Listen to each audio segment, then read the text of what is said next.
Nos vamos a ir a Casa de Gobierno con Sergio Ferreira, que está en ese mismísimo lugar, si Dios y la Virgen nos acompañan en ese instante. Ese es Sergio. Hola, Sergio. Exactamente, aquí estamos, Karine, aquí estamos, exactamente. Para decirles que justamente tenemos al lado ya a nuestro lado, bien digo, al ministro de Justicia y Derechos Humanos de la provincia, Juan Lewis. Lo decíamos, lo anunciábamos, lo hablábamos la semana pasada.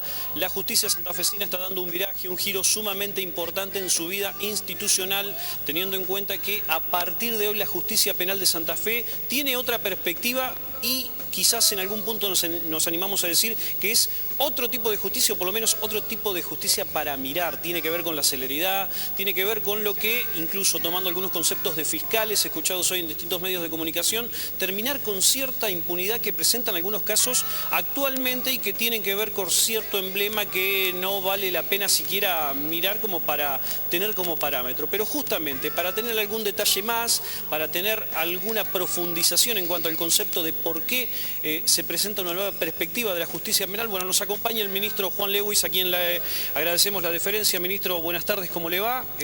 ¿Por qué cambia la justicia en el día de hoy? ¿Qué tal? ¿Cómo le va? Bueno, en realidad hoy es el día final, después de un larguísimo derrotero, que si uno empieza a contar a partir de las aspiraciones, de cuándo nacieron estas aspiraciones o los primeros intentos de transformación de nuestro régimen procesal, que era uno de los más atrasados de toda América Latina, esta historia se remontaría hasta el año 92, 1992. En realidad acá lo que ha sucedido en este último tiempo, bueno, desde aquel entonces hubo muchos intentos de transformaciones procesales que todos fueron fracasando. Y bueno, finalmente en el año 2007 se sancionó un código y un año después se diseñó una implementación de ese código que implicó algunas novedades muy interesantes, que son las que muchas de las cuales estamos viendo hoy día plasmadas. Desde ese tiempo hasta ahora han pasado 6 años y medio de implementación. Para la dimensión que tiene esta reforma procesal penal es un lapso más que suficiente, incluso mucho más si contamos las resistencias y las contramarchas que hubo en todo ese tiempo. Por ejemplo, para comparar, tenemos la palabra de Alberto Binder, que es un especialista en reformas procesales. Dice que en todo lo que es Hispanoamérica no hay proceso de reforma que haya demandado menos de 5 años. Pero nuestro proceso estaba concebido no como solo un mero cambio de normas, es decir, teníamos un código, ahora tenemos otro y listo, sino que estaba concebido de una manera mucho más ambiciosa. Se lo pensó con nueva gente, con más gente, se lo pensó con más instituciones, se lo pensó con otra cultura por completo diferente, y bueno, y hoy llegamos a lo que se tiene hoy, ¿cierto? Estamos arrancando este sistema apenas en los primeros minutos de vida de este nuevo sistema procesal penal, y nos encontramos con que hay más de un centenar de nuevos funcionarios, fiscales y defensores, hay 2 instituciones nuevas armadas desde cero, hay como 600 cargos para empleados de la nueva justicia penal, sin contar los que ya tenía la justicia penal, que serán progresivamente trasladados a la nueva justicia penal. Y hay en el fondo un grandísimo cambio en nuestra cultura jurídica como santafesinos, de una dimensión muy profunda, dado que desde uno de los sistemas más atrasados de la región estamos pasando a uno de los sistemas más modernos, en donde todo se define por audiencias.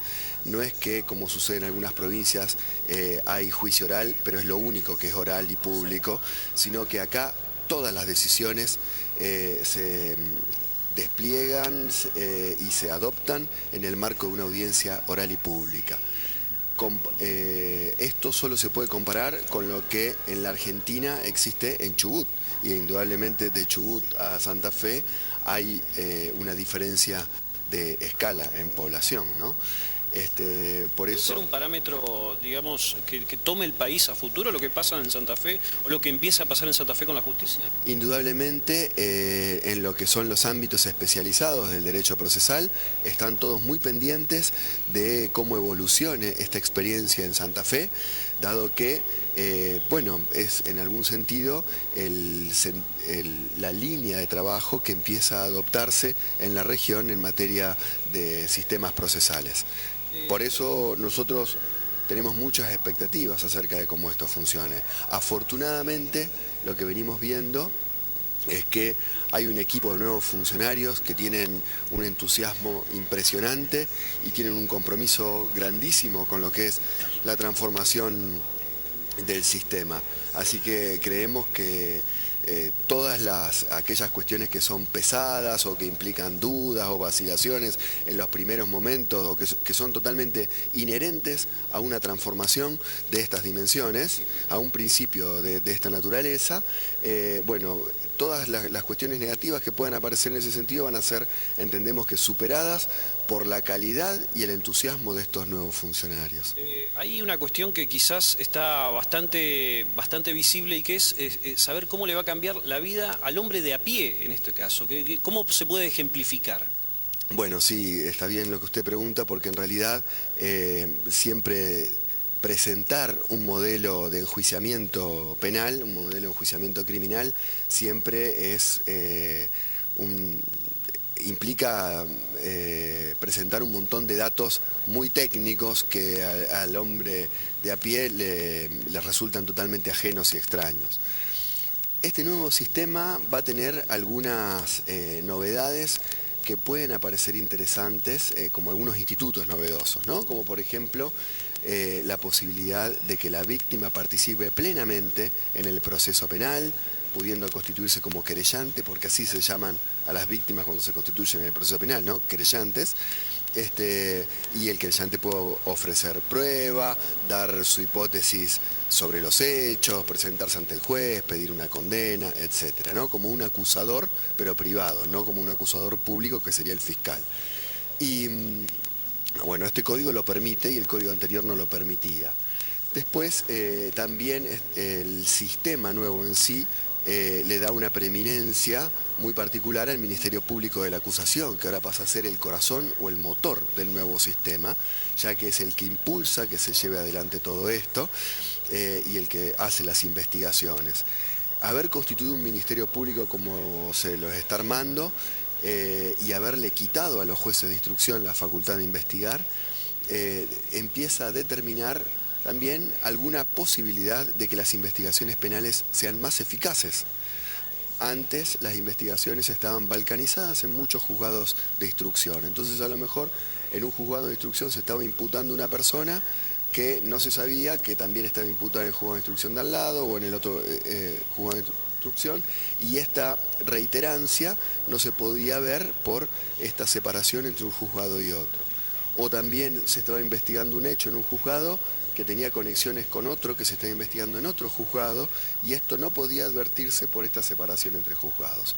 Pues bien, ahora el Ministerio Público de la Acusación, los fiscales, ellos son quienes, es un órgano verticalizado que centraliza la persecución penal y de esta forma puede hacer diseños de investigaciones en casos como este, y adoptar distintas estrategias para hacer sus investigaciones más efectivas. También pueden agrupar distintos fiscales para tratar temas concretos, es decir, puede elegir de qué manera investigar ciertas cosas, o puede generar protocolos de trabajo para investigar cierta clase de infracciones específicas, como violencia de género, delitos contra la integridad sexual, es decir, las infracciones penales son de múltiple naturaleza.